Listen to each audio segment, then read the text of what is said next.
샬롬, 주님의 이름으로 환영합니다. 9월 19일 매일의 묵상 시간에 오신 모든 성도님들을 주님의 이름으로 환영합니다.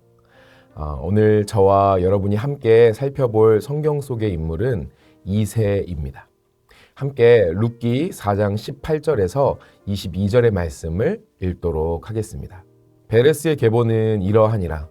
베레스는 헤스론을 낳고 헤스론은 람을 낳았고 람은 암미나답을 낳았고 암미나답은 나손을 낳았고 나손은 살몬을 낳았고 살몬은 보아스를 낳았고 보아스는 오벳을 낳았고 오벳은 이새를 낳고 이새는 다윗을 낳았더라. 이새는 잘 아시다시피 다윗의 아버지입니다. 함께 읽은 룻기 말씀이 기록하듯이 보아스의 손자이기도 하죠. 룻기에서 소개되는 이 보아스가 아주 유력한 사람이었던 것으로 보아 이새 역시도 계속해서 유복한 환경에서 살았을 것으로 보입니다. 뿐만 아니라 당시에 자녀, 특히 아들을 많이 둔 것은 큰 복이다라고 여겼던 것을 생각할 때 이새는 스라의 8남 2녀의 자녀를 두었던 크게 부족함이 없는 그런 사람이었습니다. 하지만 이것 외에 찾아볼 수 있는 이새에 대한 기록이나 정보는 거의 없다고 볼 수 있습니다. 대부분 다윗과 관련된 이야기에서 등장하고 다윗을 가리키는 이새의 아들이라는 이 호칭에서 이름이 언급되는 정도인 것이죠. 하지만 우리는 이새를 통해서도 분명하게 나타나는 하나님의 역사를 살펴볼 수가 있습니다. 우리가 이새에게서 발견해야 할 첫 번째 모습은 하나님의 시선을 따라가는 것입니다. 하나님께서 사무엘에게 이새의 집으로 가서 사울을 대신할 왕에게 기름을 붓게 하십니다. 사무엘상 16장 5절에 보면 사무엘은 이새에게 아들들과 함께 성결하게 하여서 제사에 참여하라라고 요청합니다. 그 아들들 중에서 하나님께서 택하신 자에게 기름을 부으려는 것이죠. 그런데 사무엘상 16장 10절은 다음과 같이 기록하는 것을 볼 수 있습니다. 이새가 그의 아들 7을 다 사무엘 앞으로 지나가게 하나 사무엘이 이새에게 이르되 여호와께서 이들을 택하지 아니하셨느니라 하고, 말씀을 보니까 이새가 사무엘 앞으로 그의 아들 7을 지나가게 했다라고 합니다. 그러나 앞서 말씀드렸던 것처럼 이새에게는 아들이 8명이 있었죠. 그렇다면 한 명은 어디에 있는 것일까요? 11절의 말씀을 우리가 이어서 보도록 하겠습니다. 또 사무엘이 이새에게 이르되 내 아들들이 다 여기 있느냐? 이새가 이르되 아직 막내가 남았는데 그는 양을 지키나이다. 사무엘이 이새에게 이르되 사람을 보내어 그를 데려오라. 그가 여기 오기까지는 우리가 식사 자리에 앉지 아니하겠노라. 이새는 막내 아들을 그 자리에 참여시키지 않았습니다. 그리고 이 막내 아들은 우리가 잘 아는 것처럼 바로 다윗이지요. 이새는 도대체 왜 다윗을 빼놓았었을까요? 이새는 그를 가리켜서 양을 지키는 자라고 이야기합니다. 즉 허드렛 일을 하고 있는 막내 아들로 소개하고 있는 것이죠. 다시 말해 이새가 볼 때에 다윗은 여호와께 드리는 제사에 그리고 기름 부음 받기에 부족하고 부적합하다고 생각되었던 것입니다. 그는 여느 사람들처럼 외모나 드러나는 능력을 기준 삼아서 다윗을 평가했던 것입니다. 그러나 이새는 하나님께서 다윗에게 기름을 부으신 이후 이 다윗에 대한 태도를 달리합니다.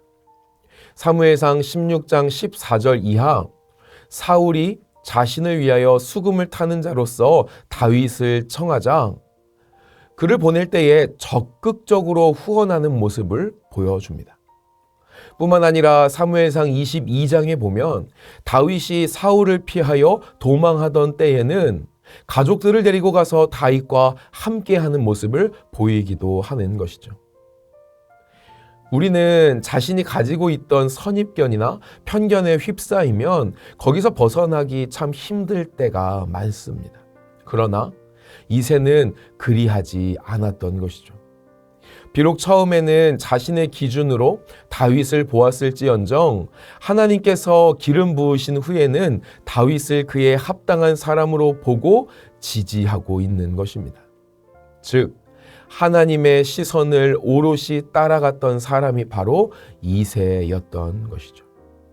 그렇다면 하나님의 시선을 따라갈 때에 우리는 또한 무엇을 보게 될까요? 바로 하나님의 역전을 보게 됩니다. 사무엘상 22장 7절을 보면 사울이 다음과 같이 말하고 있습니다. 사울이 곁에 선 신하들에게 이르되 너희 베냐민 사람들아 들으라. 이새의 아들이 너희에게 각기 밭과 포도원을 주며 너희를 천부장 백부장을 삼겠느냐. 여기서 이새의 아들이라는 표현이 어떻게 들리십니까? 사울이 다윗을 가리켜 그의 이름이 아니라 이새의 아들이라고 부르는 이유는 무엇일까요? 사울은 지금 너희 베냐민 사람들아 라고 부르며 말하고 있습니다. 즉 왕족인 베냐민 족속과는 다른 다윗을 비하하고 조롱하는 호칭으로서 이새의 아들이라고 부르고 있는 것이죠. 그러나 하나님의 역사 안에서 이것이 어떻게 변화됩니까? 이사야서 11장 10절은 다음과 같이 기록합니다. 그날에 이새의 뿌리에서 한 싹이 나서 만민의 기치로 설 것이요 열방이 그에게로 돌아오리니 그가 거한 곳이 영화로우리라. 이곳의 말씀을 또한 인용하여 사도 바울은 로마서 15장 12절에 다음과 같이 고백하는데요. 또 이사야가 이르되 이새의 뿌리 곧 열방을 다스리기 위하여 일어나시는 이가 있으리니 열방이 그에게 소망을 두리라 하였느니라. 사울이 조롱하며 부르는 이 이름이 이제는 다윗 왕조의 부흥을 가리킬 때에 사용되고 있습니다. 나아가 훗날 온 열방의 왕 되시는 예수 그리스도를 가리킬 때에 이 이새의 이름이 사용되고 있다라는 것이죠. 즉 이새의 이름이 하나님의 역전을 담고 있는 이름이 된 것입니다. 어쩌면 이새는 처음부터 온전했던 사람은 아니었을지 모릅니다. 중심을 보시는 하나님의 시선과 함께하지 못했던 사람이었고 자기 아들이었던 다윗을 제대로 보지 못했던 사람이었습니다. 그러나 그는 하나님께서 하시는 일에 주목하였습니다. 다윗을 중심을 보시며 그에게 기름 부으시는 하나님의 역사를 허투루 보지 않았던 것이죠. 그리고 크든 작든 하나님께서 그를 세워가시는 일에 동참하였으며 그에게 힘이 되기도 하고 위로가 되기도 했던 이 다윗의 아버지이자 하나님의 백성이 바로 이새였던 것입니다. 그 결과 예수 그리스도를 믿는 모두에게 하나님의 역전을 보게 하는 한 인물로서 떠올릴 수 있게 되었죠. 사랑하는 여러분, 저와 여러분은 어떻습니까? 우리의 주변의 사람들을 볼 때, 그리고 환경을 볼 때, 심지어 자기 자신을 볼 때 하나님의 시선을 따라가고 계십니까? 아니면 혹여나 선입견이나 편견에 사로잡힌 채 우리의 시야를 가두고 있지는 않으실까요? 우리 역시 하나님의 시선을 따라 우리의 시선을 변화시키고 하나님의 일하심을 기대하며 적극적으로 참여할 수 있기를 소망합니다. 그리할 때에 비록 사람의 눈에는 비천해 보이고 아무것도 아닌 것 같아도 하나님의 역전에 참여하게 될 줄 믿습니다. 하나님의 역전을 믿음의 눈으로 목도할 수 있는 저와 여러분, 우리 모두가 되기를 간절히 소망합니다. 오늘 하루도 하나님께서 우리에게 많은 사람들을 보게 하실 겁니다. 많은 것들을 듣게 하실 겁니다.